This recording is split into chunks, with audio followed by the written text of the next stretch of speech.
and Inspector Gregson, fraught with anguish for having sullied his hands through a desire to do the right thing. Not to mention Genshin Asogi, who risked his life going in pursuit of the truth you tried to hide. No, the darker recesses of London's underworld were largely filled by you. You little. When will you get it through your thick skulls? That it was all for Queen and country. I'm tiring of that excuse. You've consistently twisted the truth for bargaining power to make others do your bidding. Nothing more. People who willingly twist the truth and coerce others have no right to call themselves part of the judiciary. I strongly suggest you don't ever talk of justice again.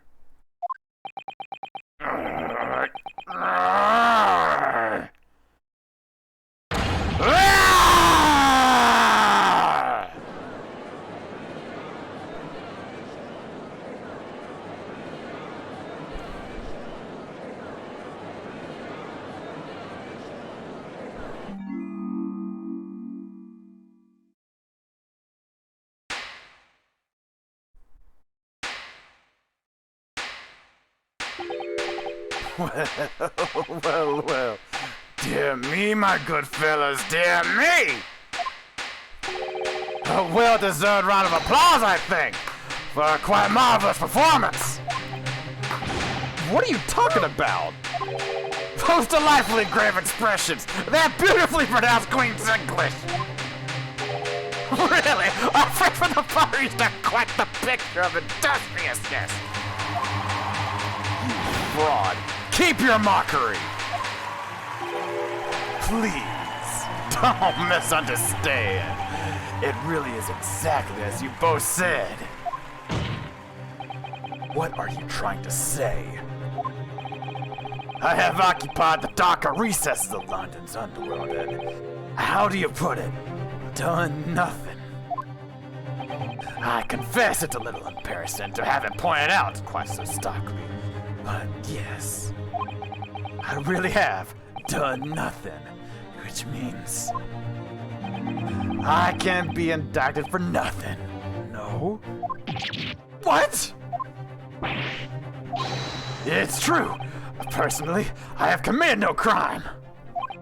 I've merely been surrounded by fools who've acted very rashly indeed.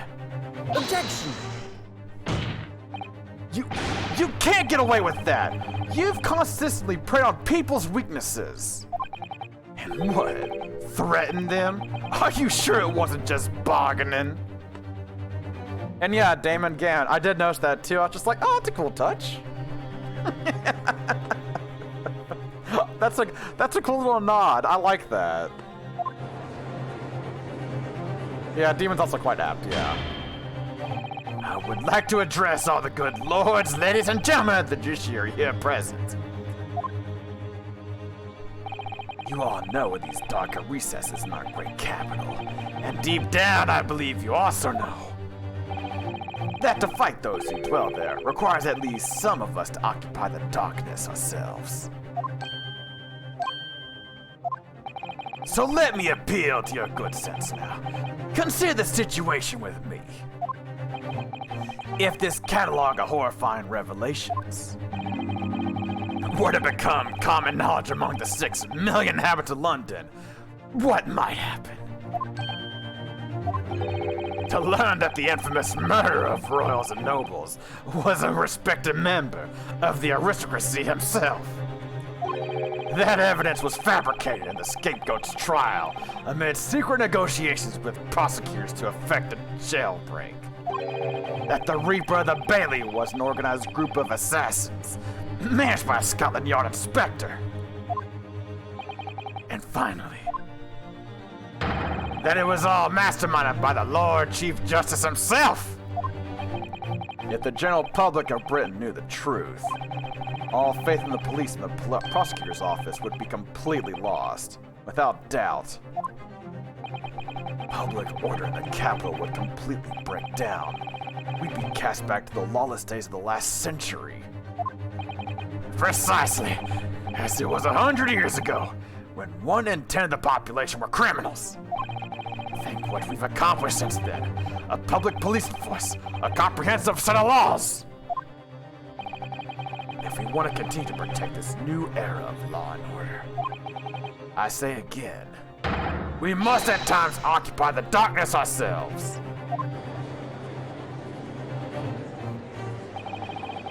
We have successfully identified and apprehended the man responsible for taking Inspector Gregson's life. That is all that was expected of this trial.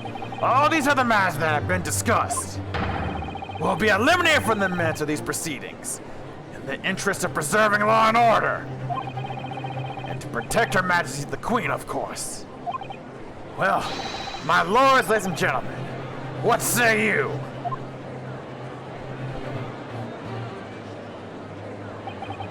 He has a point. The things Lord Strongheart has done are quite unforgivable. But on the other hand, isn't our duty to maintain law and order in this capital? You can't deny that the threat of the Reaper over the years has done wonders for the crime rate. And by fair means or foul, that's all thanks to Lord Strongheart. What? You have got to be fucking me. Are you hearing this? This is the will of the British judiciary?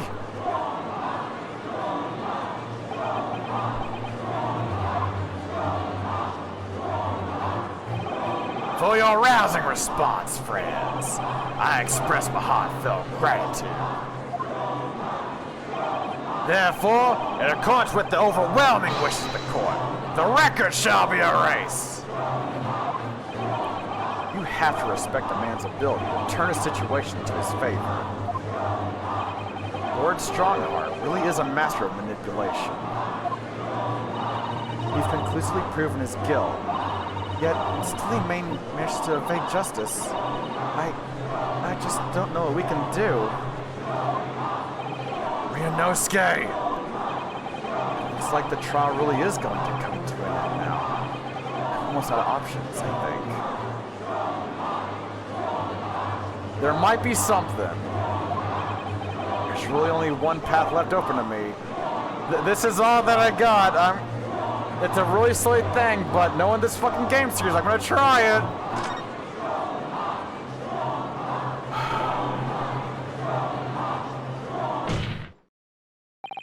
Yes, as I know only too well. The only thing that carries any weight in court is hard evidence. But, Mr. Naruhodo, what evidence is there to use at this stage in the trial? I have an idea.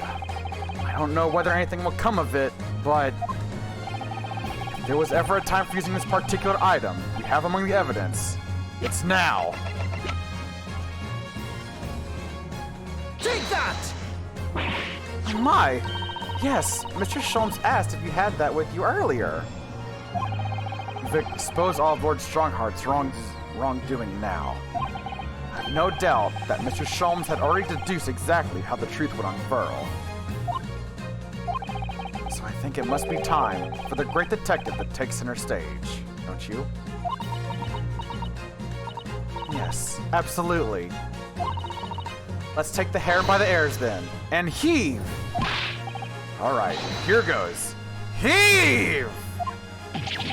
My dear fellows, must I remind you every time? A gentle tug will suffice. Mr. Sholmes! You're looking in quite the wrong direction, Mr. Naruhodo. Because I'm over here. Ah! Mr. Naruhodo, he's... Oh my god, what? It's Mr. Sholmes! The fucking hologram? Oh my god!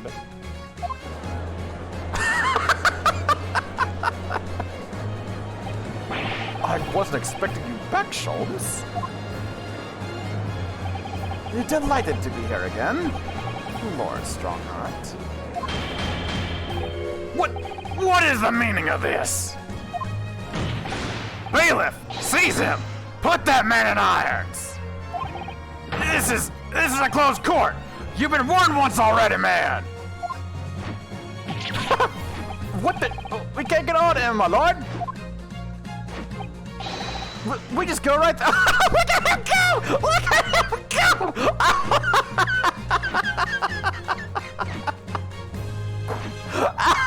Oh, shit! I'm afraid your efforts are wasted. You see, the great detective you see before you is composed entirely of light and shadow. An image, if you will. Miss Naruhodo, I must congratulate you on your fine deductions. Mr. Schultz, what on earth is... Are you familiar, I wonder, with the invention known as the telephone? Well, yes. I hear that some public telephones have been installed recently in Tokyo. The sound of the speaker's voice is converted to an electrical sign and transmitted entirely to another place. Quite. Sounds are transmitted. So, could not images keep them company, I mused. Iris and I did some modest experimentation to develop such a device specifically for this very day. Modest experimentation, Mr. Sholmes. What a modest description. And somewhat incidentally, I thought we might just as well transmit an entire scene. Somewhat incidentally, Mr. Sholmes? Now you're just being immodest. Do you mean to say you're not actually here, Sholmes? Ah, I knew my trusty partner would have no trouble grasping the concept. Except he's grasping the stand to steady himself after your shock arrival. Poor father. I would have hoped he might have been forewarned, being the great detective's great partner. Leave my courtroom at once! Get out! Or I swear to you. Dear me. You, on the other hand, Lord Strongheart, appear to have a very poor grasp of the situation. Tut tut tut. Allow me to reiterate. I am not here, which would, I hope, lead naturally to one asking, where exactly are you? The very question I was awaiting. I am at present enjoying the air in a rather splendid garden. A garden? Not just any garden, you understand? A garden at Buckingham Palace. What? You kicked me? Buckingham Palace? What's Buckingham Palace, Mrs. Otto? I've never heard of it. Do you ever read the news, Mr. Naruhodo? Mr. Sholmes? Is Iris with you there? Ah, well now. Iris is currently enjoying some tea. With Her Majesty. Her Majesty? Not just any Her Majesty, you understand. Her Majesty, the Queen of the British Empire. What? What? What on earth is all this about? Buckingham Palace is Her Majesty the Queen's residence in London, Miss Naruhodo. Order! Order in court! I demand immediate silence! Her Majesty the Queen! You can't be... I mean, no! This is some sort of unforgivably distasteful trickery by a third-rate detective, that's all! Unforgivably distasteful trickery? What an apt description. A closed court session attended by elite members of the judiciary is a rare event. I presume that Her Majesty would be more than a little curious about the proceedings. So, I decided to show her everything from start to finish. Huh? You showed her? Indeed. By dint of the Herlock Sholmes remote cinematograph. You meddling! This is some kind of nightmare. Just as I appear to be standing before you, regaling you with talk of my latest invention. no doubt you've inferred that the reverse is also true. You don't mean... Her Majesty has seen and heard every moment of the proceedings. I assumed there would be no objection. After all, every trial in this country is conducted under the auspices of Her Majesty, as you know. You... I confess, I'm quite impatient to hear Her Majesty's opinion. About the, what was it? Unforgivably distasteful trickery in which you've been engaged over the past 10 years? No! That was merely... Oh, so sorry to keep y'all waiting. Vicky and I had so much to talk about. Iris, there you are. In fact, I have a little message here from Her Majesty. A message? Well then, if everyone is sitting comfortably, Clappy's chat, sitting comfortably, you all comfortable? Alright, here we go. Forthwith and with immediate effect, all authority previously afforded to male Strongheart is hereby revoked forevermore. Furthermore, he will be prosecuted for crimes against his country in a public trial by jury in the coming days.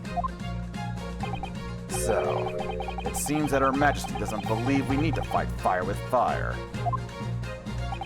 Justice in this country needn't be administered from the shadows at all.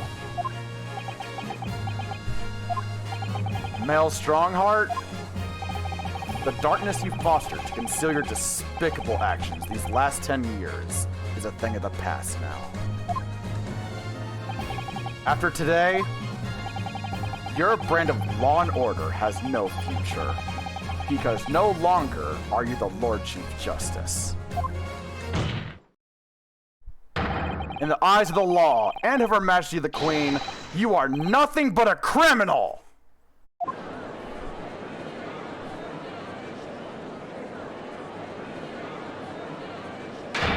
Adjourn! Adjourn! Adjourn! Adjourn! Adjourn! Court is adjourned!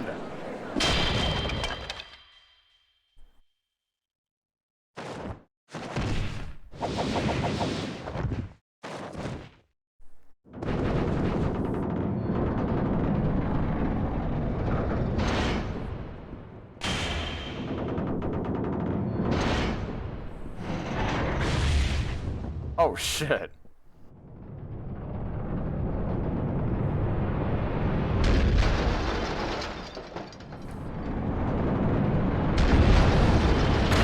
Ah!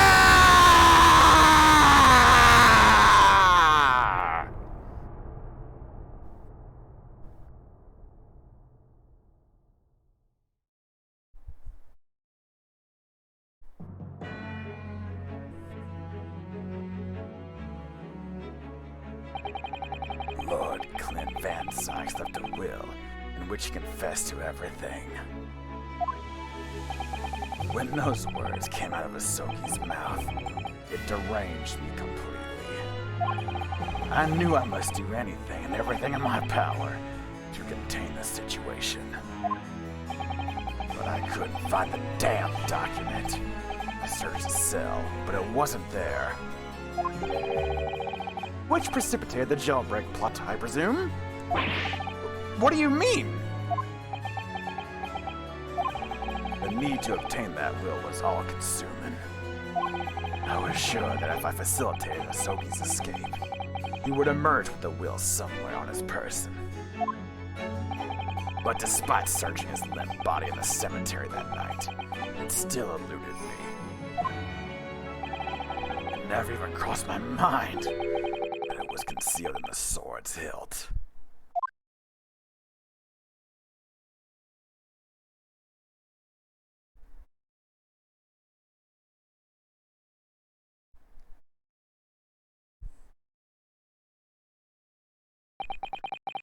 What pains me now is that my brother left this world without a word to me.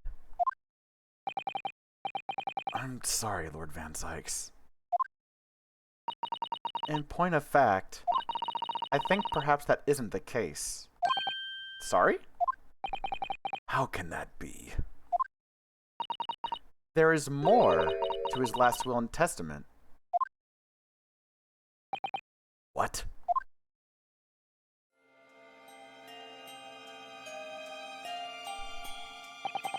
As I confront the prospect of my demise, I feel bitter regret for my younger brother.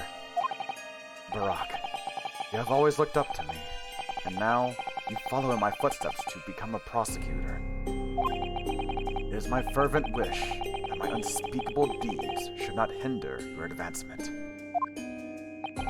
I ask not for understanding, but none could understand my depravity. I ask only for forgiveness.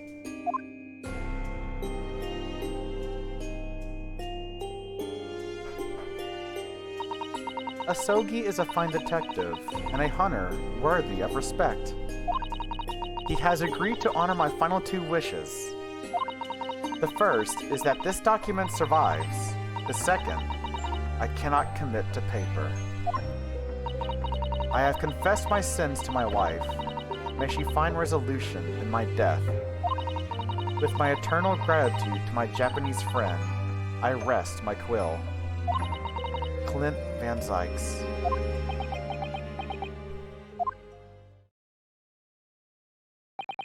Clint.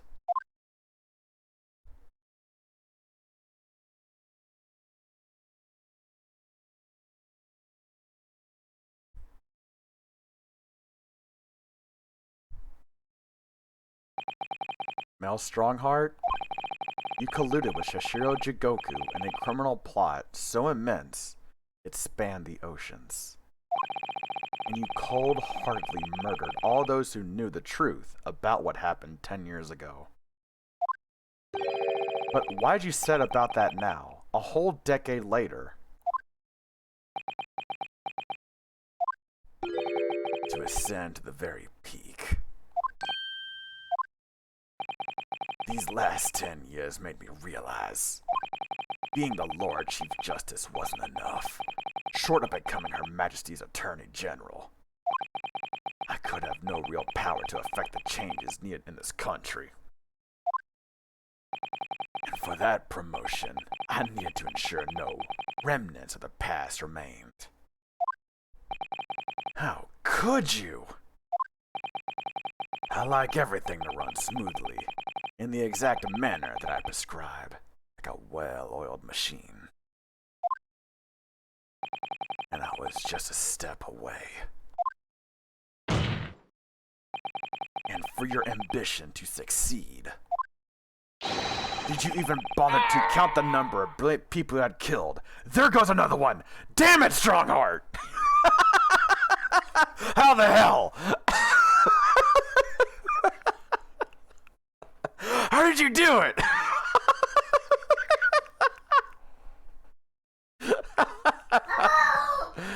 Oh, God.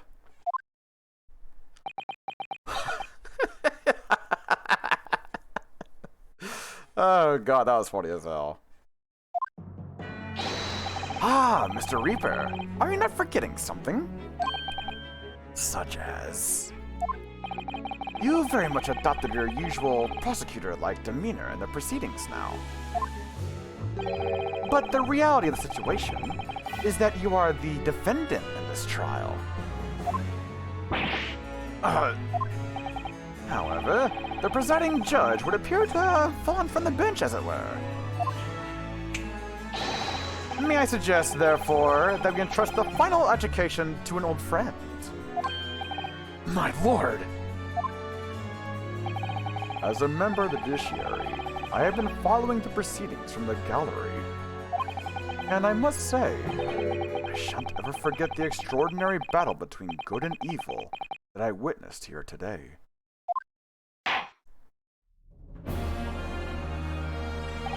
The darkness that has blighted justice in our land these past 10 years has at last been dispelled.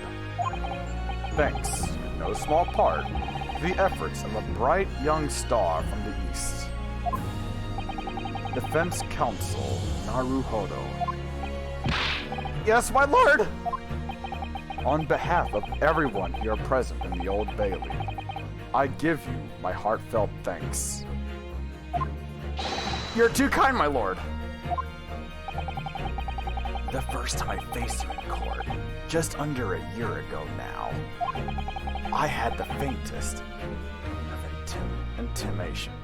intimations that a British justice so warped and twisted over its long history was finally the change. This might just be the man to do it. What? But at the time, I wouldn't allow myself to acknowledge the possibility. I couldn't overcome my hatred of the Japanese after the circumstances of my brother's death. Mr. Naruhodo, allow me to apologize for countless discourtesies on my part. You are a lawyer of boundless talent. Oh, Lord Van Sykes. When I first arrived in Great Britain, I was literally a nobody, certainly not a lawyer. The truth is, my fortunes have entirely been made by the miraculous people I've met. My best friend, Kazuma Asogi, who led me here to Britain in the first place. My loyal and ever-patient judicial assistant, Mrs. Otto, who helped me study to become a lawyer. The brilliant Lord Van Sykes, who never failed to challenge his Nipponese rival. And not to mention, the exceptional master of logic and reasoning, who showed me the true art of deduction, Mr. Sholmes. Saving the best for last, Miss Naruhodo. What a relief.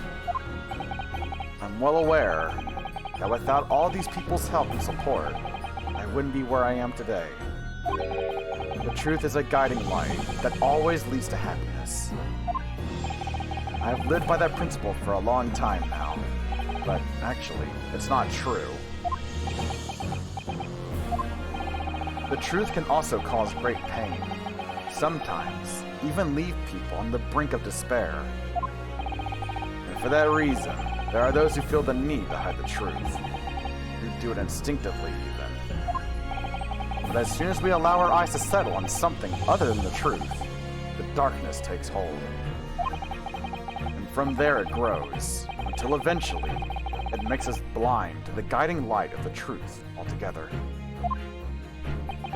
So, that's why it's my belief that we must all resolve never to avert our eyes from what is just and true.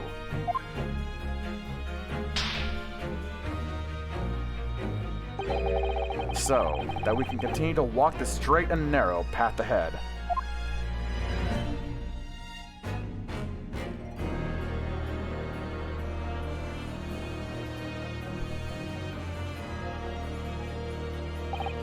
Well, I must excuse myself now. But before I go, Mr. Naruhodo, let me compliment you on your grand opus. What? Without your beautifully composed case against Lord Strongheart, Her Majesty would have been unable to act. Thanks to you and your fellows, the haunting undertones corrupting British justice system have been silenced. Thank you very much.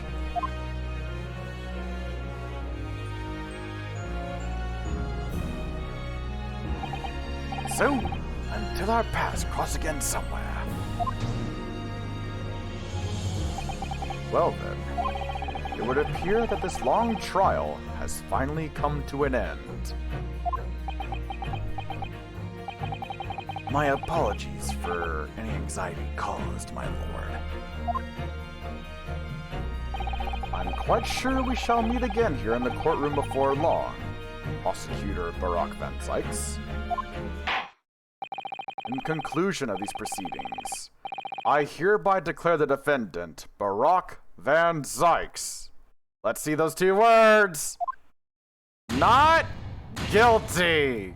Woo! Holy crap! This is so fucking long. Congratulations! Holy shit! Congratulations! Congratulations! Congratulations. Congratulations! Congratulations. Congratulations. That is all. Court is adjourned.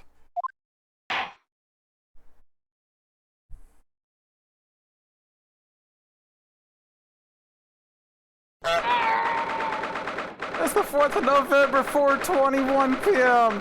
Oh boy, here we go again. The Bailey, defendant at the chamber. It really is all over. But did I sacrifice too much? Mr. Naruhodo. I really must congratulate you. It was a truly splendid performance. Honestly, I couldn't be happier for you. Oh, thank you very much. Amber, it's just something I do with this game. I don't know why, but I heavily emphasize where it says Old Bailey. Why? Fuck it, I don't know. I just do. But I really couldn't have done it without you at my side through it all, Mrs. Otto. Oh! Your kind words mean so much to me. It really was a very splendid show, that, Naruhodo. I'd have thought you'd be smiling from ear to ear, but you look rather glum. You're now kissed. Oh no, maybe. Well, let's see how it plays out. Well, of course I'm delighted about the verdict, but exposing the truth, I'm afraid I've caused my client a great deal of pain. I'm really not sure that's what a lawyer ought to be doing. Oh well, in that case, I'm quite sure that when you see Lord Van Zykes' smiling face, everything will seem much better. I hope he is actually smiling at this point. Come on, let's see it. Oh shit! Ah! Well, speak of the Reaper. Speak of the devil. Speak of the angel.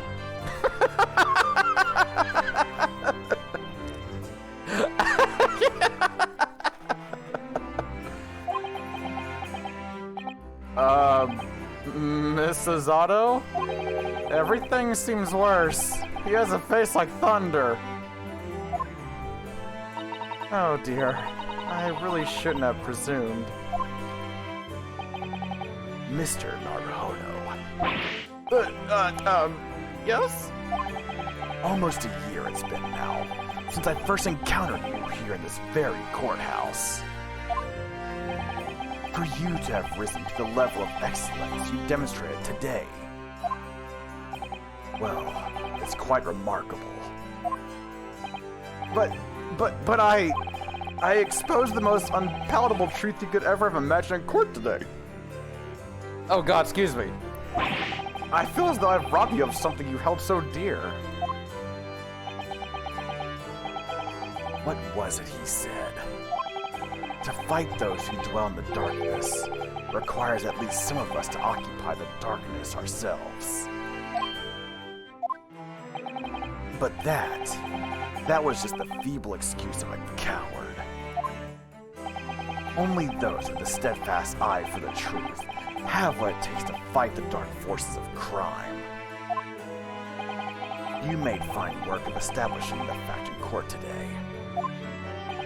Oh. Well, thank you. What magnanimous words. I'm quite sure that Kazuma-san would have a smile on his face at this very moment if he were here. Kazuma. Uh-oh. Mrs. Otto? There's another face like thunder here.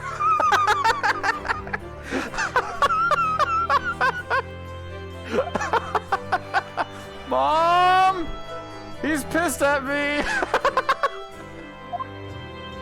Oh my, and he really was here. Lord Van Zykes. Allow me to congratulate you on your acquittal. Congratulate me, or curse me. You failed to bring down the Reaper. I owe you an apology.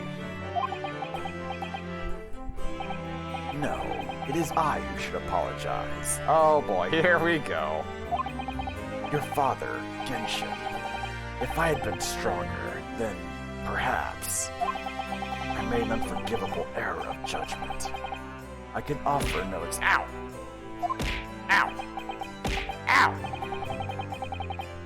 Ow! and I can offer no forgiveness.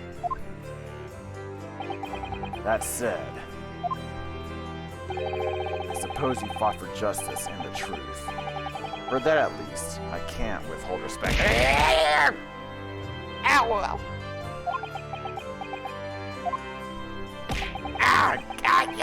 What the fuck, yo? What? Your words mean more to me than you could know. I will hold them dear. Kazuma-sama. I must say, there's one thing that's still bothering me. What's that? The will that Lord Clint Van Zykes wrote before his duel with my father.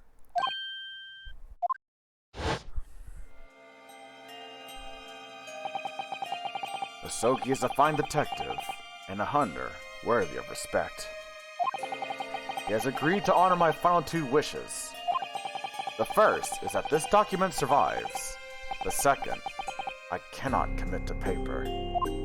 Yeah, what's the second thing? I have confessed my sins to my wife. May she find resolution in my death. With my eternal gratitude to my Japanese friend, I rest my quill. Clint Van Zykes. What can the second of his final wishes have been? That your father agreed to honor, you mean? I think perhaps. Ikatoba? Yeah! I might be able to shed some light on that. What? Father? It was 10 years ago, as you know. The day before the execution was scheduled. I love how witches just constantly like, they kissed. They kiss. Kiss, damn it! It's really fucking funny.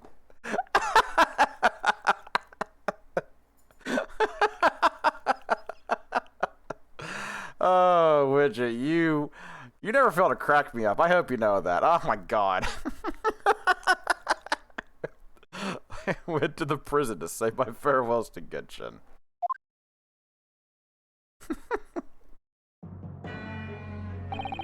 Why aren't you putting up more of a fight, Genshin? If you'd only agree to it, Shishiro and I would gladly petition the government. Oh yeah, I gave Genshin, I gave him good voice. We've been through this already. You don't need to worry about me. Anyway, Eugene, I have a favor to ask of you. Something of great importance. Yuck.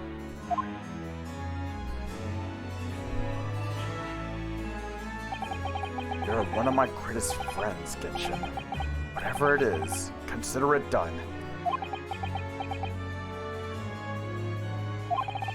I'm going to tell you an address. I need you to go there at once. In secret, tell no one. You should find a lady of the gentry in hiding there. A lady of the gentry? She's not in a good way, and she's with child. The birth is imminent. As a medical man, I'd like you to attend to her. Please, you're our only hope. By any chance, is the child yours, Genshin? Don't be daft. It's a favor that was asked of me by a man I knew, as his dying wish. My goodness. I swore to the man that I would help. That I would do whatever I could for his wife or his unborn child. But if something should happen to me, I need to ask you the same favor. You're the only person I know that can truly rely on. What did you say? If something should happen to you, tomorrow night you're going to be...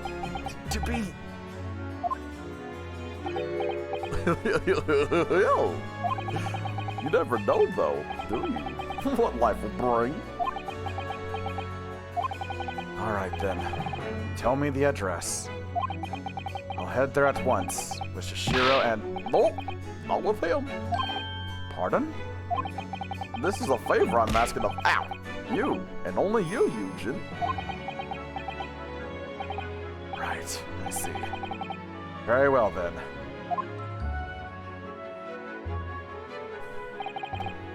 That very night, I caught a train from Paddington to Dartmoor in Devon. I found the old house. In the middle of nowhere it was. An old hunting hound lay asleep in the grounds. The poor woman was on the floor at the back of a darkened room. She was in mortal danger. I broke her waters to precipitate the labor before she weakened further. But it was a torturous birth. Hey, Pyro Foxheart, it's good to see you! Holy shit, hi! I did everything humanly possible for her and her child.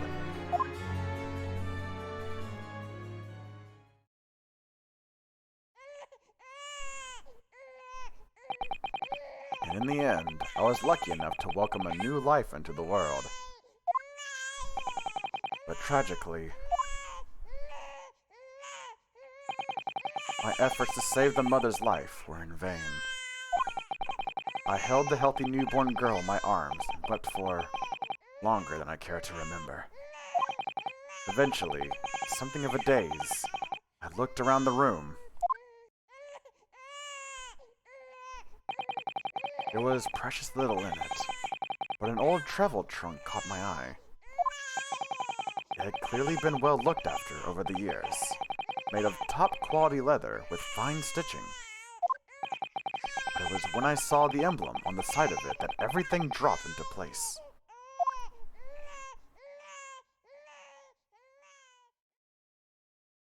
B, or Baskerville. Baskerville? You mean the woman was the wife of Lord Clint Van Zykes? That's right. The newborn was his daughter. But that makes no sense. Why on earth wouldn't Clint have entrusted the child to my care in that case? I need me some milk to drink, hold on.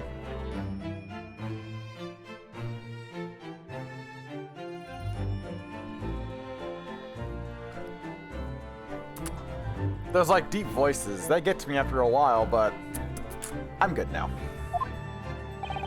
I was completely unaware that he even had a daughter. I suppose he didn't really have any choice. What? Well, your brother said that he confessed everything to his wife. So she must have been beside herself with worry for her child. If the true identity of the professor were ever to be made public, the girl would be forever branded as the daughter of the infamous mass murderer. So the only solution was to distance the young girl from the Van Zykes family as much as possible. I don't believe it. I imagine that in his final hour, Lord Clint Van Zykes made the obvious choice. You know who it is? Part of me wants to say it's Iris, but I don't know. He would have thought to himself, this Japanese man here is someone I can trust.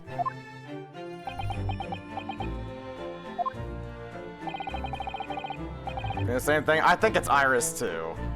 I honored my promise to Genshin, of course. However, only a month later, I was summoned back to Japan. And without disclosing the parentage of the child, I couldn't obtain permission to take her with me.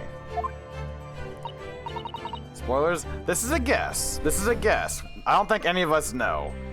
But I'm pretty sure it might be Iris. I'm thinking. I don't know. I don't know. This is just a hunch. Oh, how awful. I was completely at a loss. In the end, I had to ask my great friend. I asked him if he would be the father to her. That being Mr. Sholmes, I presume. Yes.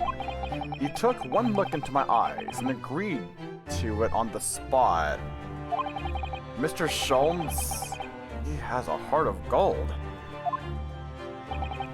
Really, all that can be said that I did for the child was to give her a name. Oh, let's see it. Oh? When I'd come to Britain, I was trying to escape from the grief of losing my darling wife. So, it was her name that I gave the little girl. Your wife's name, Professor Migatoba. In other words, the name of my mother, Ayame Migatoba. Oh! That's right, Ayame. Or in English, Iris! Oh, shit! Iris. I had no idea. Whoa. Ouch! Mr. Naruhodo, what's wrong? This little thing just pinched me on behind through my trouser pocket. Hard. Ah, my dear fellows, can you hear me? Mr. Sholmes, is that you?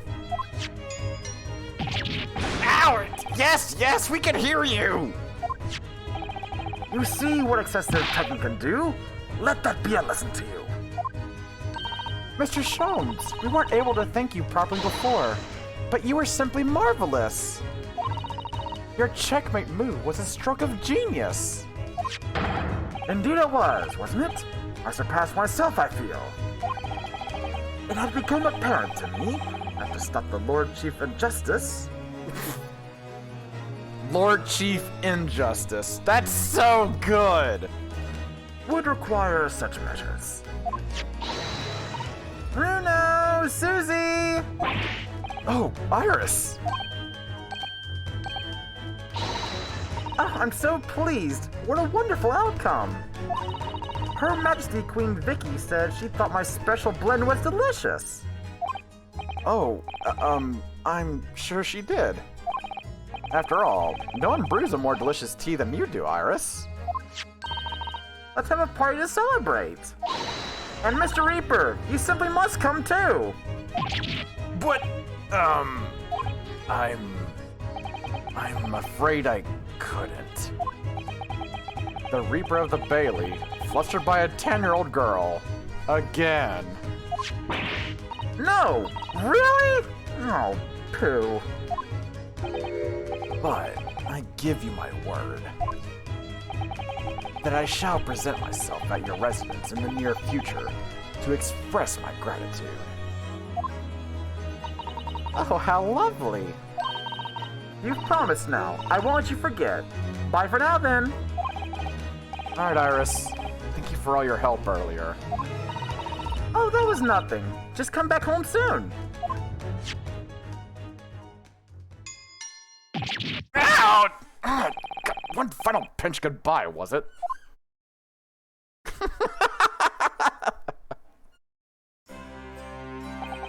Well, I think I ought to be leaving.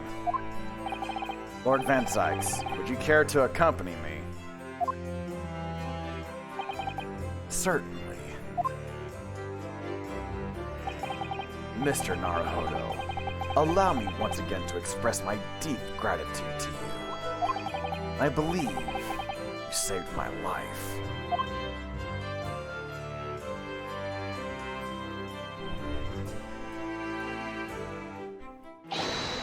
Wait, Lord Van Zykes!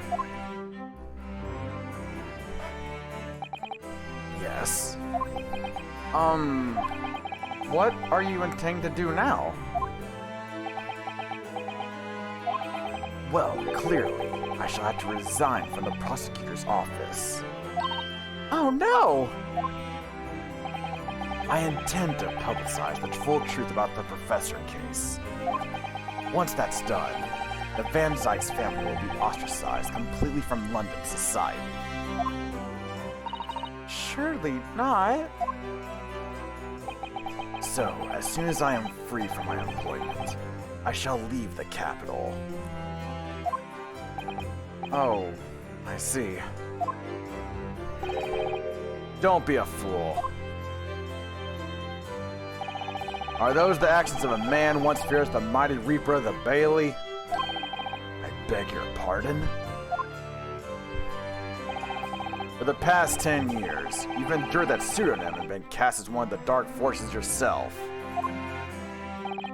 Now that you've finally been freed from that disrepute, your battle is just beginning, surely. Well, I certainly never expected to hear those words from your lips. I waited a very long time to come to London. Now I'm properly here. I intend to learn all that I can. Anyway, goodbye for now. Ryunosuke Naruhodo. Kazuma Asogi. It seems as though he's really matured suddenly. He's not the only one who's matured, Mr. Naruhodo. Hmm? Well, I think we should make our way back to Baker Street. We must help Iris with tonight's dinner. We must!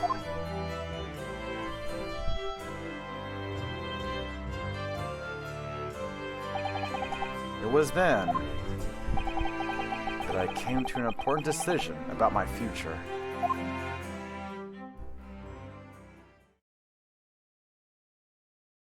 The 4th of November, 6:25 p.m. The Sholmes is sweet. I'm home. God damn it! About time we got here. We've been waiting ages, Otto. What are you doing with that colorful piece of history? It's a party, ain't it? It gotta go off with the bang. I mean, fireworks, ideally. But when you ain't got fire, it's supposed to the next big thing, ain't it? I don't know. This is my first time here in the blurb. I got no idea. There's a girl on Fresno Street who could help you with that, I think. Right. I'll remember that. Ah! Don't load that shit again! Ah! You don't have to reload that thing every time I speak. You really must hear this. It's quite the most extraordinary thing. Oh, God. I assure you, it will defy your expectations. Take down every detail now, Mikitoba. The world-famous great detective, regaling his partner with the tale of his adventure. A sight to behold. Would you care to hazard a guess? Where do you suppose the fiendish runaway had concealed himself? Would you believe? Inside the trunk I found abandoned in his cabin. He was there for that. I would believe it, yes. I say, Mikitoba, I detect not a hint of surprise. I wonder why that is. Maybe because I was there at the scene as well, Sholmes.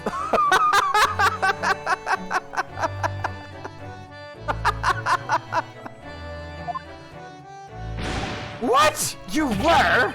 Then why the deuce didn't you say so before? Not quite the sight I was expecting to behold, but still.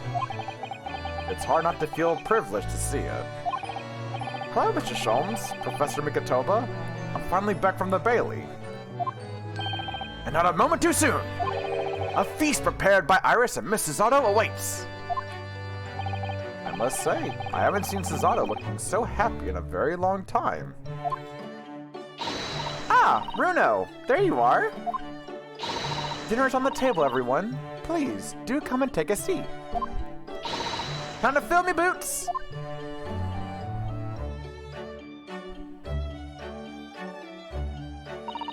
Goodness, is that really true, Gina?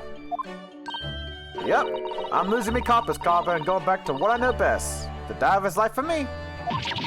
You're really leaving the police force? But why, Jenny? Well, the boss ain't around no more, so... Oh... Anyway, no matter how hard I try, that Reaper ain't never gonna accept a diver-turned dick, is he? Well, people can change, you know? Ah, yes. That reminds me. I rather thoughtfully offered to relieve the bailiff of this now-defunct piece of evidence. Eh? It's the inspector's pocket watch! And the crown has been reattached. Is he gonna give it to Gina as like a little memento of Gregson? That watch was his pride and joy, a symbol of his great achievements at Scotland Yard. For 10 years without fail, it measured every second of the man's remarkable career. But now, it's stopped.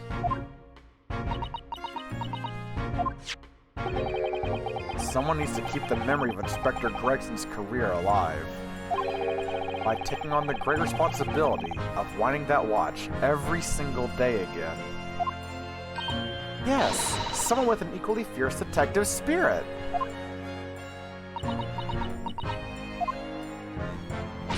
It's gotta be me. There ain't no one else. Quite right. I mean, after all, the boss was... Well, he was my boss. Yes, Jenny. Yes, he was.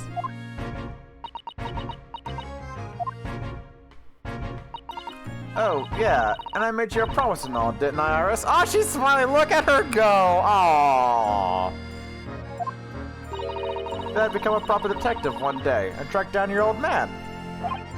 Oh. Alright then. It's decided. I'll do it. And I swear, I'll find your dad and bring him in kicking and screaming. I'm not entirely sure that would be appropriate.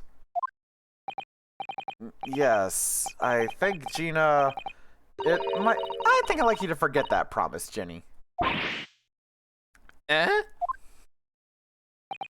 Iris? Well, obviously, I've always wondered about who my real daddy is. Of course I have. I wanted to know where I've come from. I thought it might tell me something about myself. But I've caused such a lot of trouble trying to find out. For so many people. Hurley, Bruno, Professor Mickey. Oh, no, not at all, my dear. Really, you owe no apology to anyone. Well, anyway, I decided to give up on it. Because I finally realized my daddy is the greatest in the world. I don't think it matters what his name is or where he's from. Don't you agree? Hurley? Oh my god! Is she saying is she going to be taking Schultz as her dad? Oh! Fuck! My heart! Ah! My heart! Fuck! Ow! Oh, my bitch heart!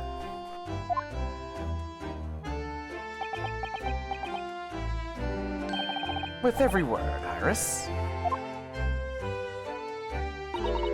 Thank you, Hurley. Thank you, Daddy. Fuck, that got me a little bit. Shit.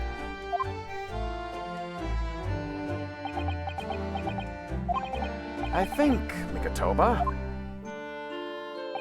Yeah, Sholmes. I think that I ought to express my gratitude to you. Oh? For 6 years, you and I solved many a mystery together. And during that time, I remember countless expressions of gratitude for our good services. But a moment ago, I heard the most pleasing expression of gratitude of them all. I should never have experienced it. Were it not for you. You old softy Sholmes. But I must confess, it's a weight off my mind to hear you say it. Well then, I think this calls for a lengthy violin recital. Wouldn't you say, Clappy's Chat? Oh, well, the food would go cold. That's the only problem. maybe next week, Hurley? Are you sure a week is long enough, Iris?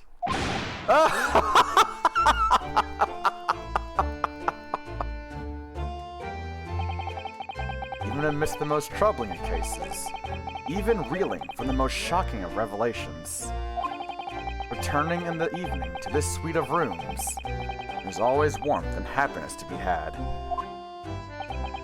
The home of the world's greatest detective, and my home too, with my greatest family.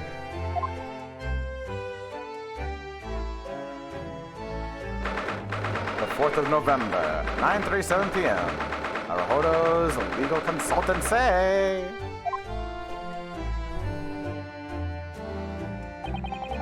This attic room has been my home and office for almost a year now. I've certainly had some unforgettable experiences while I've lived here.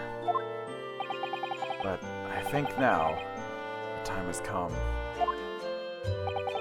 Time to bid this place farewell.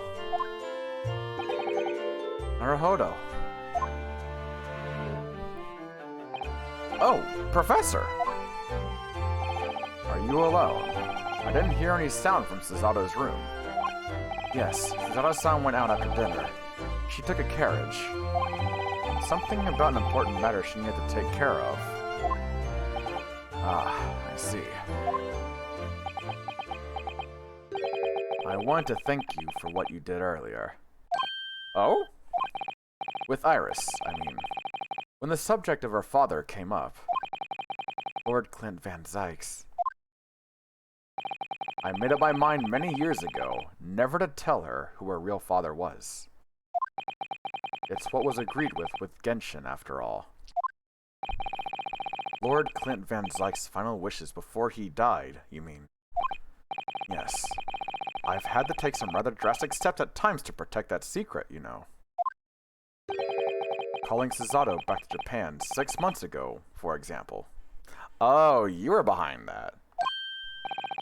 That's why? When I read Suzuki-san's report about his final days in London, my heart nearly stopped. You'd stumbled across the crux of that terrible case. The dog's collar. The description of the Baskerville insignia left me in no doubt. Baskerville? And that's why Sholmes never wanted the Hounds of the Baskerville published, because it would have revealed everything. Oh my god, that is fucking... That's goddamn crazy. What the fuck? This goddamn game. Yo! If you decide to investigate that insignia, sooner or later, you'd have made the connection to the Van Zykes. And to make matters worse, Suzato knew of the unpublished story as well. The story that Iris had written based on my notes from the time. Ah yes, the Hound of the Baskervilles. Fuck, this game is good! Exactly.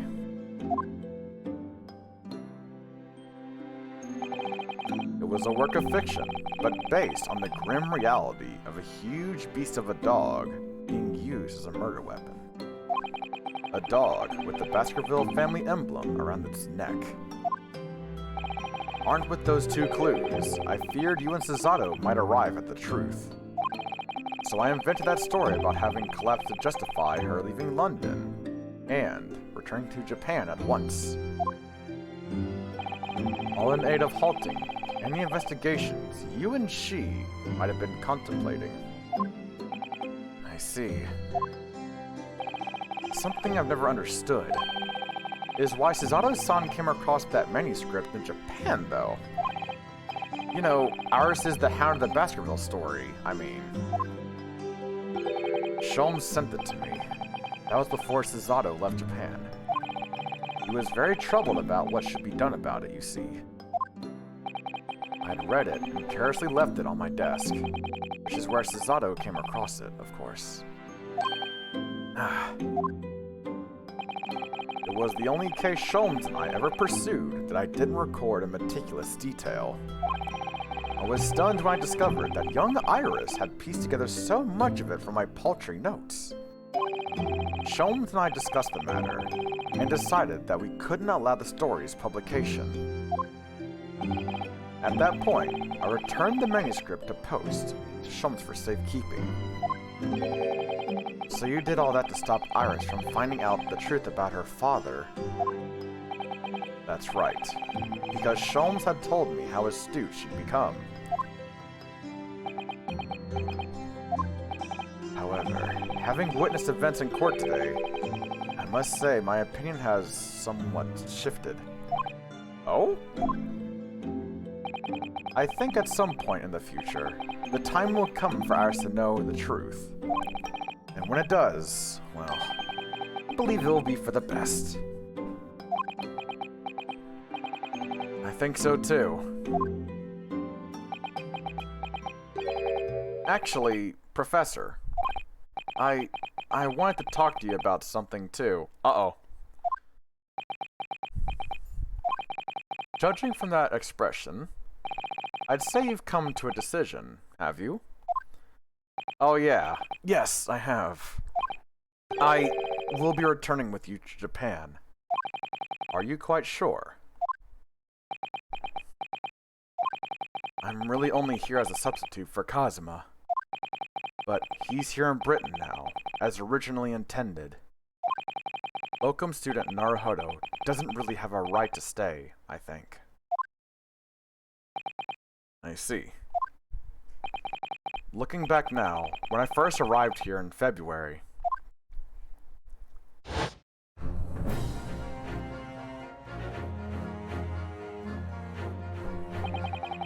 my becoming a lawyer just seemed to be the way things turned out.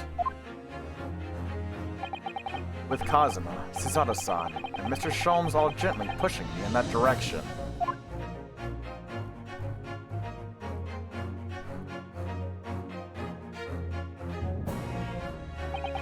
I spent the best part of a year immersed in this world, but always aware of a seed of doubt inside me. Until today. Standing in that courtroom earlier, all doubts vanished from my mind.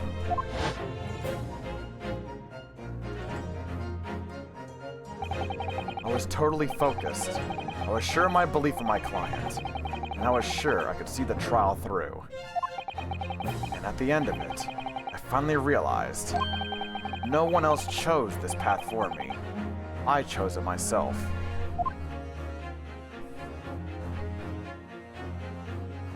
The path of a defense lawyer, eh? Yes, that's what I am now. That's what I'll be going back with you to Japan as. And that's the path I'll be following for the rest of my life. Well, it sounds like you've made quite a resolution there. I have. Very well then. I must say, it's extremely welcome news.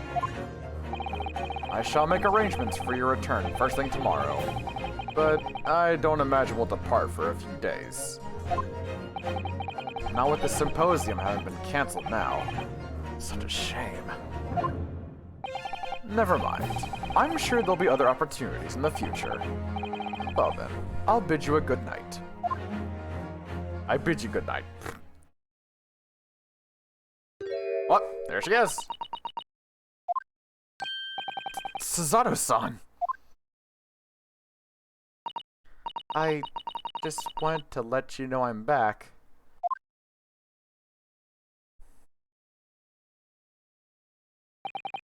Did you, hear what your father and I were discussing? I'm sorry, I did, yes. I couldn't help but... Oh, how much did you hear? Well... From the part about Iris' real father, I think. In other words, from the beginning. So you made up your mind. You'll return to Japan and continue working as a defense lawyer. Yes, I'm sorry. I really should have consulted you about it. I did want to earlier this evening, actually, but you'd already gone out. Oh, no, that's quite alright. I already know. That's what you decide, Naruhodo-san. You did?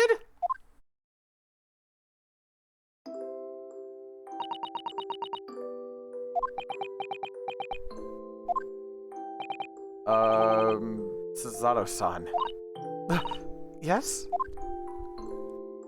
I suppose this means it has to be farewell soon. I suppose you'll be a great help to Kazuma going forward. I mean, I know he's a brilliant lawyer, but he's new to the British courtroom. He'll certainly benefit greatly having a brilliant judicial assistant at his side. I'll do my very best. I wish I could say it, but I just can't. I can't ask her to come with me. After all, she was always supposed to be coming to Britain as Kazuma's assistant.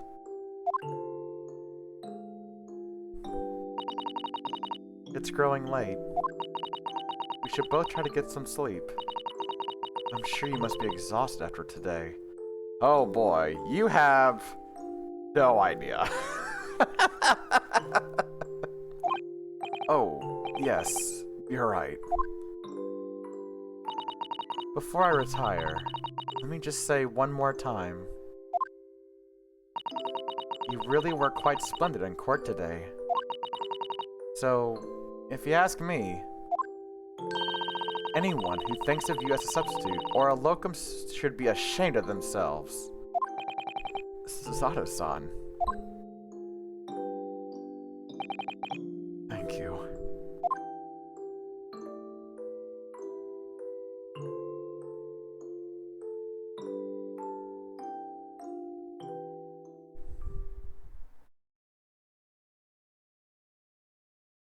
Oh shit, here we are. This has to be the final scene. 7th of November, 5:42 a.m., Port of Dover, Quayside. I can't believe this day's finally come. You're really leaving then, Runo. Afraid so, Iris. Thank you so much for everything. I don't know what I'll do without your wonderful cooking and delicious tea. Oh, I wish you weren't going. But you have to come back and visit. Say you will. Oh, is it Quayside? Son of a bitch. Of course, I promise.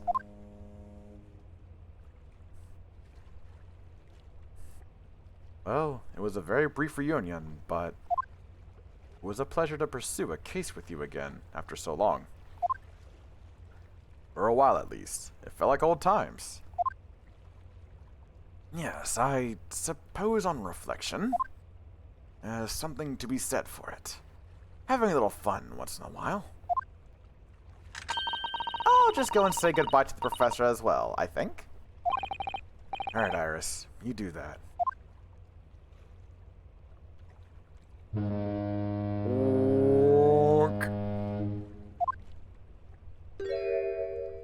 Susato-san. Oh. I've just checked, Naruhodo-san. Your luggage is already on board. Such a beautiful morning. Perfect for embarking on a journey, isn't it? Before I set off, I'd just like to say how thankful I am for everything you've done for me. And give my warmest regards to Kazuma, please. Actually, I think you ought to give him your regards in person, don't you? Sorry? Ryunosuke. Kazuma! What are you doing here? Do you really think I'd miss my best friend's departure? Okay, honestly, the voice I gave him wasn't... It was a little bit off, but not that far off, actually. Holy shit. Thanks. To be honest, I'd been looking forward to our wild time tearing up the streets of Her Majesty's capital, but, Well, we'll have to save that for another time. Personally, I'm looking forward to facing you in court again. Me too. But, we're both defense lawyers, so, I'm going to become a prosecutor. I'll stay in Lord Van Zeek's tutelage for the time being, but It before sucks. long, Fuck you. I intend to be just as formidable as the Reaper himself. Oh, I see. Actually, Ryunosuke, I have a favor to ask. Name it. I'd like you to take care of this for me for a while. Karuma? Why? Because I've seen it now. I've seen what's inside me. The demon that reared its ugly head that day.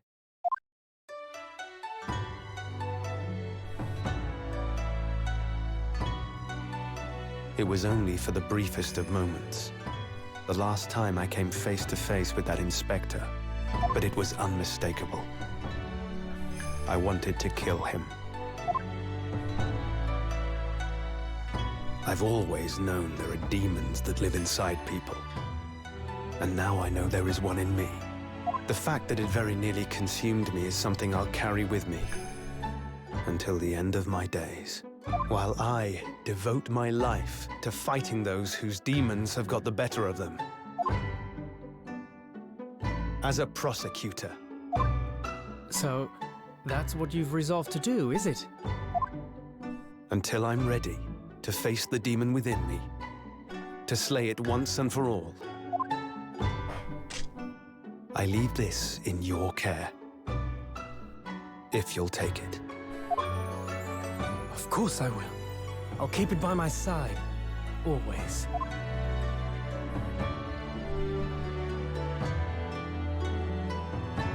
Until we meet again, then. You have your path to follow, and I have mine. Naruhodo-san? The path you're going to follow from now on,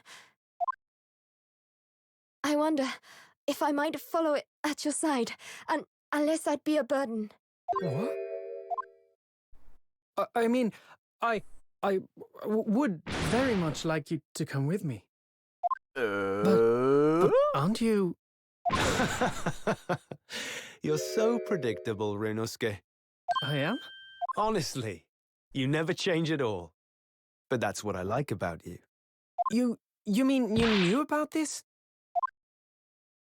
It was the evening after Lord Van Zeek's trial came to an end. She came to see me at the prosecutor's office. Really? Oh, when I had that conversation with Professor Mikotoba. So, you'd go with Ryunosuke back to Japan? Yes. I know it's unfair of me to follow my own interests like this. Coming here especially to tell me. You're a stickler for etiquette, aren't you? Well, what are his feelings? We've never discussed it, of course, and Naruhodo-san has made no such suggestion. I worry that perhaps I'd be a burden to him. He's just as much of a stickler for etiquette as you are. He'd never say anything before he was asked. But I'd feel happy knowing you were with him. Look out for him on my behalf, will you? Of course. Susato-san. What do you think, Naruhodo-san?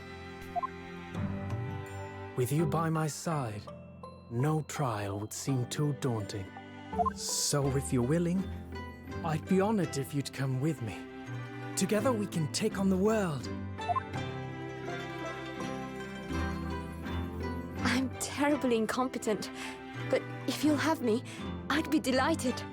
No, not at all. If anyone's terribly incompetent, it's me. Ah! What's wrong? Your luggage, Susato-san. There's no time. The ship's going to set sail any minute now. It's all right. There's no need to worry. As it happens, my luggage is already on board too. It is? Your fine judicial assistant has everything in hand as always, I see. Bruno! Your ship's about to leave! Time to go then. Look after yourself, Ryunosuke. Kazuma, Draw your sword.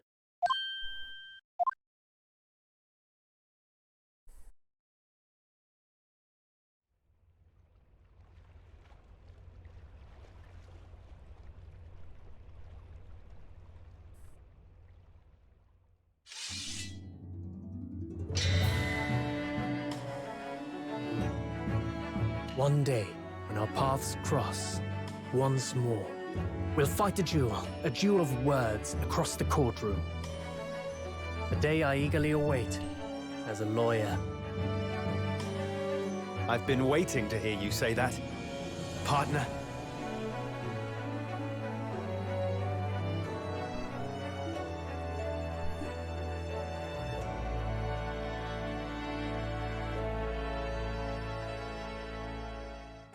Don't forget me then, Kazuma. As if I could, Ryunosuke. And Mr. Sholmes, thank you so much. I'm very much indebted to you. Indeed, Mr. Naruhodo. I believe you. I'll never forget all you've done for me during my time in London. Quite. I should like to think you will remember your debt of gratitude. I kind of got his voice pretty close as well, actually. Damn. I mean, it's a bit... I think I went a bit higher pitch, but it's not bad. Especially when I visit you in your country. Because what I did was I based it off the Great Mouse Detective. I mean, it's based off of Sherlock Holmes, so fuck it, it works. What? The truth is, although many are ignorant of the fact, the world is far smaller than most folk realize. Well, I'd be delighted if you came to Japan one day. Oh yes, would welcome you with open arms, Mr. Sholmes. Oh, that sounds wonderful! I can't wait! Her voice is so cute. In that case, let us conclude that this is to be merely a brief parting, my dear fellows. I just had it. Ow, I bit my fucking tongue. Ow, shit. And that brings us to the end of my adventures in Great Britain. I bit my fucking tongue. Ow.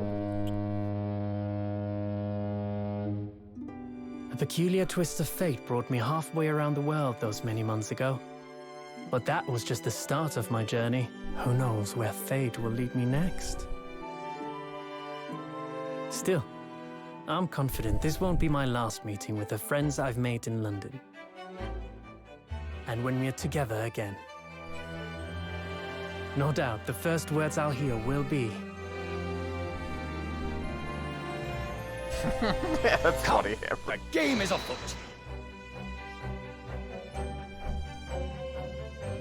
Oh, is it time to roll the credits? The ship, with our friends from the east, sailed steadily towards the distant horizon. But Sholmes' face was alight with joy. The times may change, but a steadfast friendship will remain true, Wilson. We have but to gently close our eyes, and we are with our companions once more. Oh, what the fuck?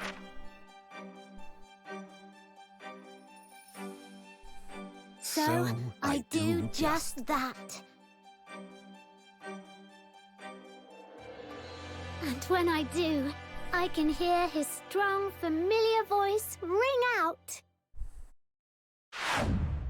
Objection! God damn! Until we meet again, Bruno.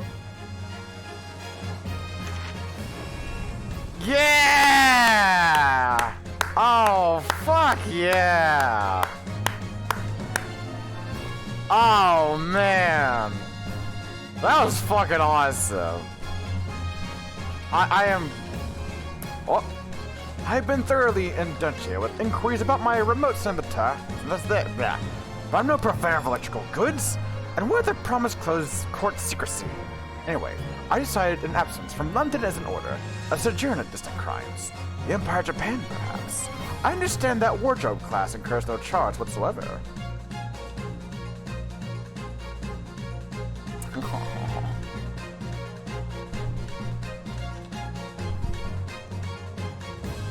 I gave a little note to Hurley the other day. It just said, "Thank you for everything, Daddy." but it made Hurley cry. And I gave him some lotion I made as well, to dye his hair red safely. But he said that he might make him cry too, so he'd rather not use it.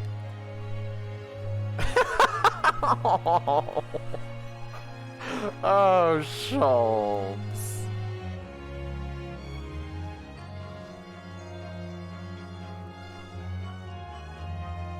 In those days, when I was known as the Reaper, I felt your presence at my side.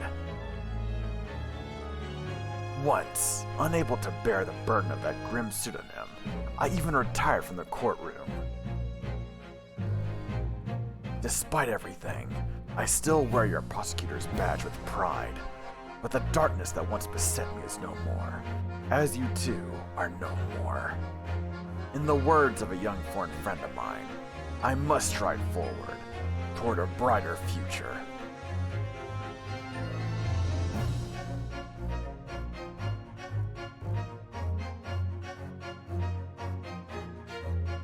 The boss left a note for me, you know? And I can read every letter now. A to Z, the whole lot.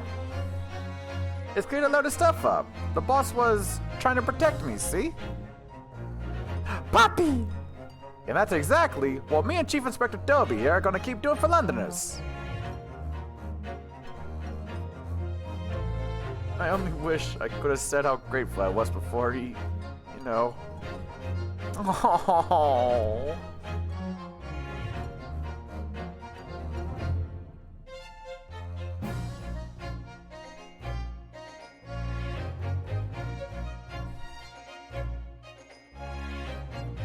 Gina, the truth is, I'm not the upsetting fellow you think I am. You might be a diver at heart, but a good heart. You've reminded me I need to be true to myself. I've got one more job to take care of before it's ta-ta to London town for the foreseeable. And then, I've got to complete your education in the art of deduction a la Gregson, as they say. Oh, look at that fucking smile, that piss shitty grin. Oh, you'd love to see it.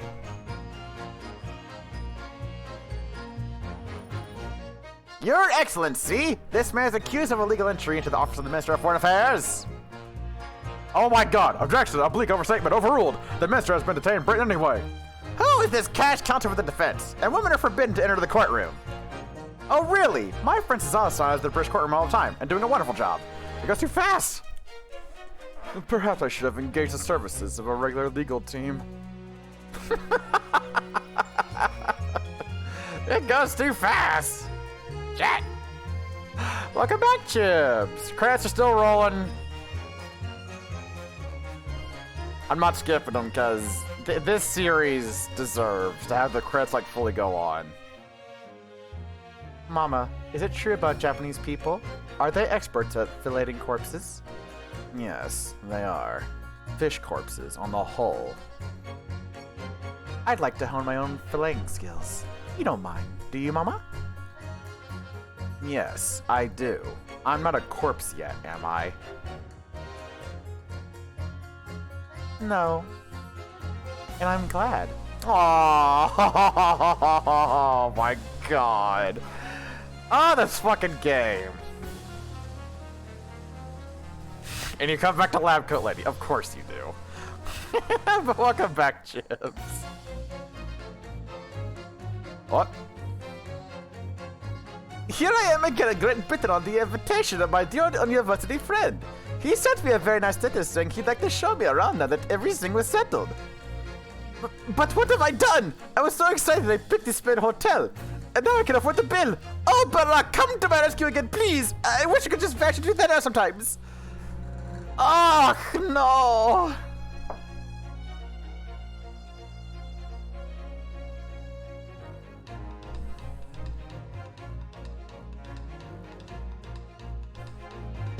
When I went to make the waxwork impression of the killer in the cemetery, I realized what had happened. But even in the witness stand, the highest court in the land, I could never speak of it. The Lord Chief Justice and I had struck a bargain, you see. For a faithful reproduction of the visage, there is nothing we test spells would not do. Oh, why do you have to be so fucking hot? Oh, God. Ah!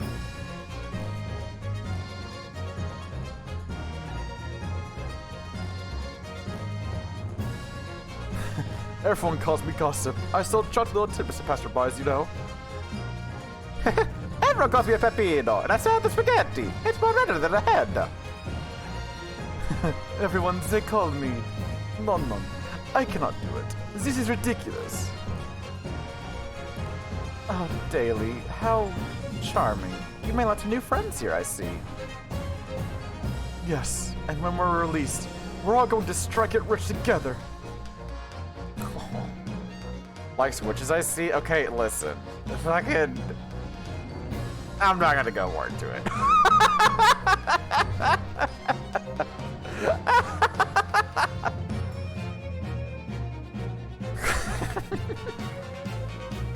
When I was accepted on the foreign study tour, I knew exactly what path I had to take. And however it might have ended, I knew that I wanted to be there to see it. If I'd ended up in the dock, there's no one I would have rather had defending me. But now, thanks to you, there's a new path I want to take. I'm sure we'll meet again in the courtroom, my friend. Till then, I leave Karuma in your care. I'm not gonna say anything, Drake. It goes deeper than that. Deeper.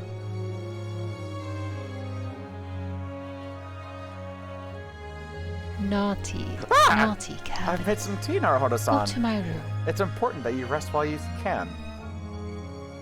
Once you arrive in Japan, you shall be busy establishing your new office. So delighted to be accompanying you. After all, your talents have been recognized by a great detective. Because you really are the greatest of lawyers. A great ace attorney, some might say.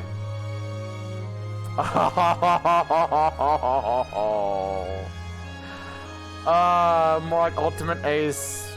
Ultimate ace. Oh my god. Oh, the picture! Oh! She's wiping her eye. Kitty!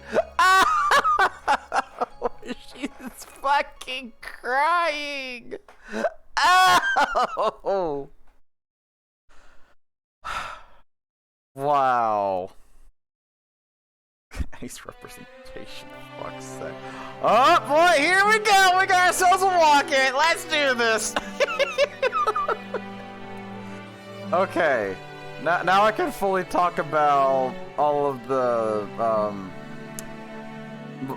my thoughts about this game. Honestly, a very good sequel. It did an excellent job of clearing up the loose ends from the first game. One thing I will say though, it felt like the pacing was a bit strange. Like the first game felt like it moved at a super slow pace, but the second game did a good job of sort of wrapping everything up. So I don't know, it might just be like me personally, but I feel like the pacing was a bit off in spots. But as far as like the changes and stuff, dude, the dance with the deduction is fucking awesome. The jury shit, the fuck. What the hell is it called? I don't remember. I haven't done it in so long. But the summation examination, that's it. I remembered it. That shit, that was really cool as well. And it's a good way to like mix up the formula and stuff. Though I will say, there were good characters in this, but I don't know, I felt like there was more, I guess, colorful characters in the previous trilogy that I played. Like, yeah, there are some here, but I don't know, I felt like it was definitely a lot more humorous with the characters in the first trilogy. And maybe they didn't want to do that. Maybe they wanted to go with something a bit more on the serious side with this one. Which I can completely understand stuff. I don't hate it, and there were funny moments. There absolutely were funny moments. Like, my god, who could ever forget Giselle Brett from the very first case with her fucking swan just flying all over the fucking place. That shit was fucking funny. And there was also the media guy. The news guy from the first case in this game. There was that one moment that someone did a toot whenever he had like the ah or whatever. And god damn, that shit was funny. Also, Poppy! Poppy! Poppy! Oh my god. That did happen now! But also, Sholmes doing the dance at the end with the guards, that shit was pretty funny as well. I enjoyed that. But I will say, I would say this is a good sequel. And thanks for the round of applause, much appreciated. But yeah, I would definitely say from a gameplay perspective, way improved of the trilogies. Absolutely, holy shit. Yeah, like that. Thank you. Thank you. Please, you're too kind. You're too kind. Woo. Thank you. Oh, they're gonna do it. They're gonna touch swords. Yeah. Wow. What? Anything else after this, or is that? Is he gonna show those two words? Well, that's one word.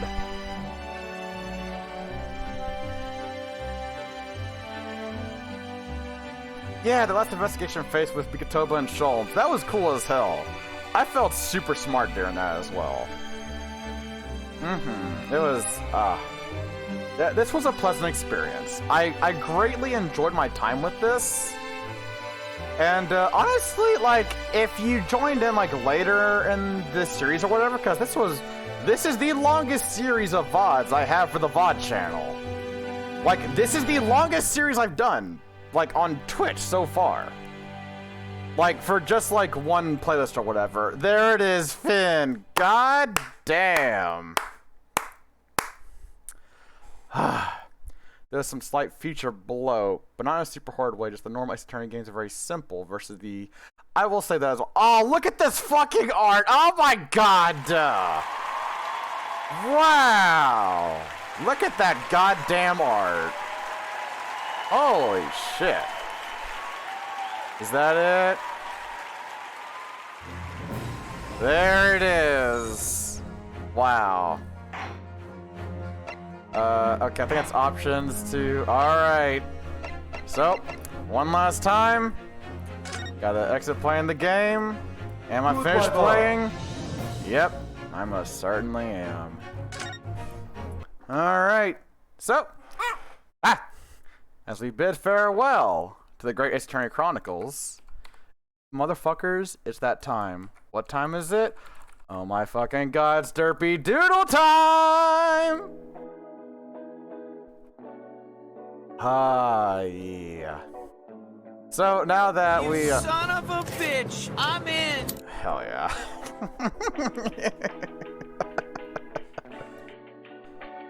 Gonna have to sleep now. Good night, Raven. Thanks for joining me on this super long trip. I know that you're super excited about this series, and I hope you had a fun time with it too. I hope you had a fun time with it as well. And I enjoyed playing it for y'all, and I hope y'all enjoyed yourselves as well. Because honestly, as weird as it may sound, gotta go now. They'll have to head to school. Of course, I'm bored. Take care and enjoy your school day. Like, as weird as it sounds, like, on my own, visual novels aren't my favorite games. They aren't. But for streaming, I think it's the fact that I can do, like, the voice acting and stuff. And I just have a blast. And I hope y'all enjoy, like, the voices that I give the characters. Because, you know, I could read it, like, normally or whatever. But I want to, like, pep it up, no? Like, I want to pep it up for y'all and make it exciting for y'all. Because honestly, I sincerely love doing voice work and stuff. It is absolutely a a treasured, something that I super love to do. It feels really, really nice to give life to characters. It really, really does. Like, yeah, they already have voices and stuff, but I don't know. It's just nice to throw my own voice at them. Okay, fuck it. I gotta get this shit started. So, what all do we have? Who all do I need? So, I need my ref sheet, Lone Paw's reference, Kuro, Al, and Yui. Oh god, I have to go through all this shit. Okay. So let me get these open. So, doodles, refs. So me, Lone Paw. There's Lone Paw. Wish he'd have a fucking ref sheet or something. Just anything. Kuro and Al. Kuro and Al. And this is the fixed version, yeah, okay. And then I need Yui. Which she is. There she is! Alright, let me get these all set up. Alright, let's get this dickhead right here selected.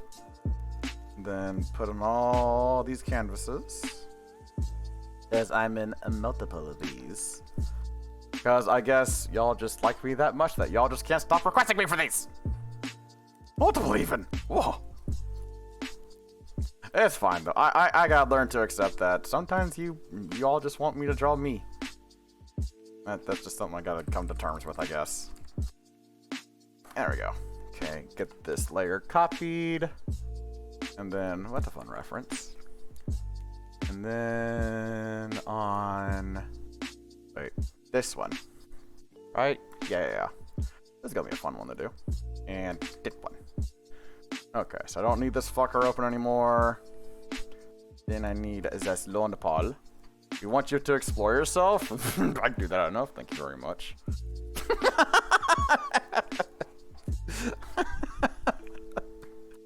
Okay, so this one goes on the third one. Keep the canvas size. I'll just be sticking you like right there. I don't need the sabers, so I'll just do that. There we go.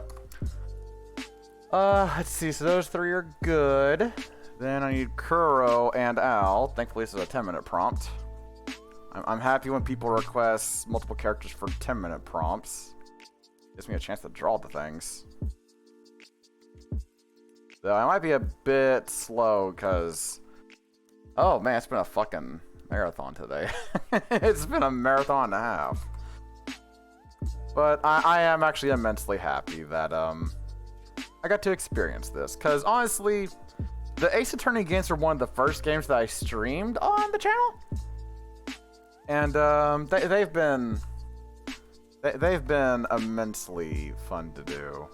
That and Danganronpa. Those are sincerely some of the most fun I've ever had.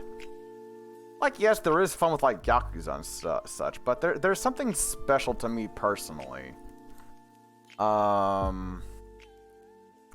There's something a bit special to me about visual novels. And it might just be my liking for wanting to do voice acting. Maybe that's simply what it is. And it's truly a treat. Okay, don't save. I don't need this one anymore. And okay, yeah, that's why it's an easy Yui. Some of these prompts are super fucking adorable. But I mean, hey, if any game devs need voice work, like, you know, I'm looking to break into doing voice acting. Just saying. And if you somehow see this VOD, well, there you go. There's my range, I guess. They can see what the fuck I could do. Yeah, call me or email me, because I barely answer my phone. It's mostly just fucking spam callers nowadays. So, email me, please. Alright, so there's all these set up now. Holy crap. Let me just make sure this is good. That is. Alright. So, for the first 5-minute prompt tonight, we got Clappy, but as a boss from Elden Ring. I have never played Elden Ring, and it's been years since I played Dark Souls, so, this is gonna be an interesting one. I don't know what that entails, but I'll just come up with something, I guess. Fuck it, whatever. Here we go. 3, 2, 1, go. Okay. Now, oh my god, I know what I'm gonna do, actually. Yeah, I'll try this. Describe a non-spoilered boss. Fuck it, you can draw whatever, Amber. I'm gonna come up with something. I'm gonna come up with my own Elden Ring boss. Fuck it, whatever. Alright. Like, just, fuck it. It just says as an Elden Ring boss. But, I meant for you, but okay. Yeah, draw whatever you want, Amber. Have fun with it. If you played Elden Ring, then rock that shit.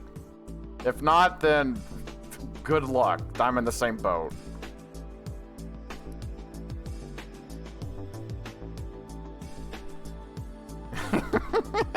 but I do appreciate it, Amber. I really, really do. That's very generous of you. But I mean, hey, it wasn't specific, so, You're not drawing, though? Oh. Well, that is also fine. Well, you can cringe at my major inability to know anything about Elden Ring, because, frankly, I don't care about it. Like, I'm sure it's probably blasphemous to some of y'all, but frankly, I just don't care about those, like, Souls games. Like, I played a little bit of 3. It wasn't for me. If you like the games, hey, good for you, but they're not for me. I'm too much of a casual bitch. Anyways, this is gonna be my armor right here, right?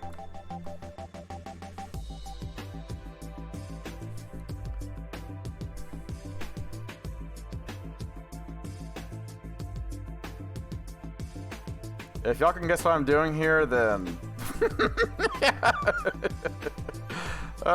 Congratulations. You know how fucking insane I am.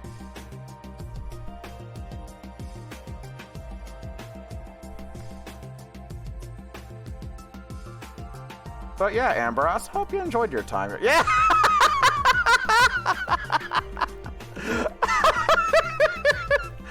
Amber got it!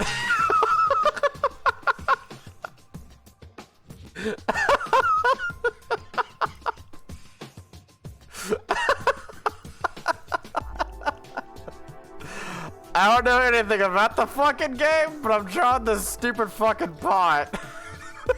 I'm making it my armor. Listen, I don't know anything about the fucking game. I don't know if it's a helpful NPC, if it's a boss, fucking what? I'm going to make it my boss, though. There we go. There's my hand. Yeah. I'm gonna give like a little gear mace or whatever. And if I hear any bitching, that's just going to enforce another reason why I don't play these kinds of games, because, my god, people can be elitist in these games. You're not doing the right build, bleh.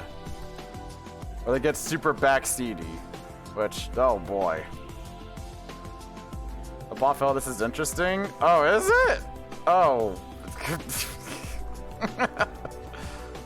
I don't know if I should ask for his info. Fucking DM me, I guess. Because I'm not gonna play Elden Ring. Yeah, DM me the lore about this pot fellow. Because I know nothing about it. All I know is the existence as an emote on Twitch. That's all I know.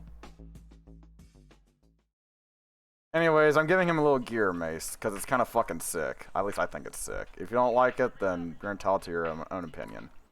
Anyways, this is so silly. Because I'm sure there's people in chat that probably don't want spoilers or whatever for Elden Ring, a game that came out months ago, but still probably want to play it on their own, and I'm going to respect the spoilers of that. Or the fact that people don't want to be spoiled. There we go. I'm probably not even getting the colors on this one. Shit. Let's draw the eyes like right here, I guess. Okay, so I want something like this for the eye. Like something a bit shit. Shit! Well, anyways, here's me wearing a pot and some armor.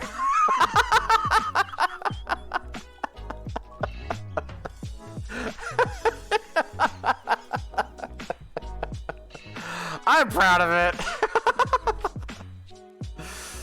Oh, yeah. Pretty much the most beginner-friendly, the typical Souls format to some degree. Again, Amber, it's the fact that people can be super backseaty about it. So if I were to play it, which even then the difficulty stuff ain't for me, because I did play a bit of 3, and I was just like, this ain't for me. I can see why some people would like it, but it didn't fit me. Clappy as Elden Ring boss. There we go. Alright, remember, if you are joining me, don't upload your stuff yet. Wait till we're done with all these little doodles. And then upload them all at once.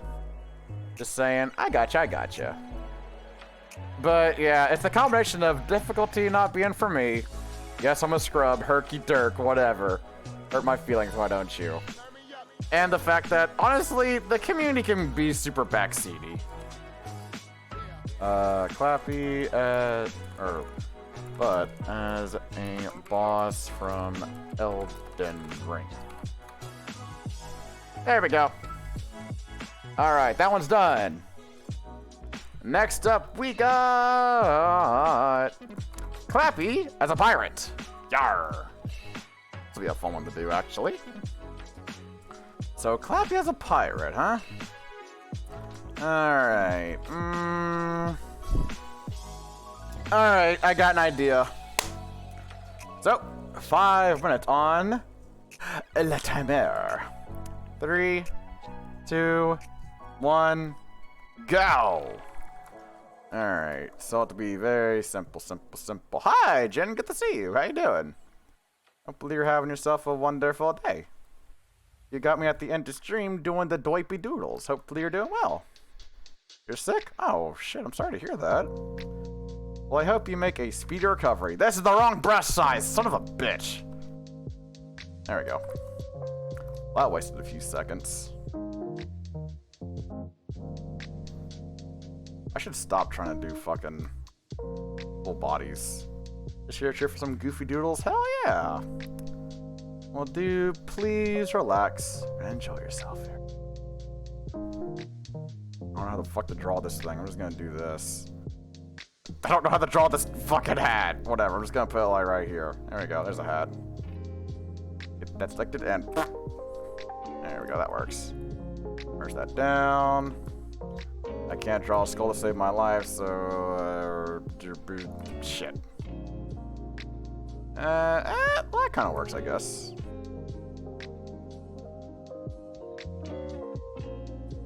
There we go. This works enough, right? Yeah, this is fine.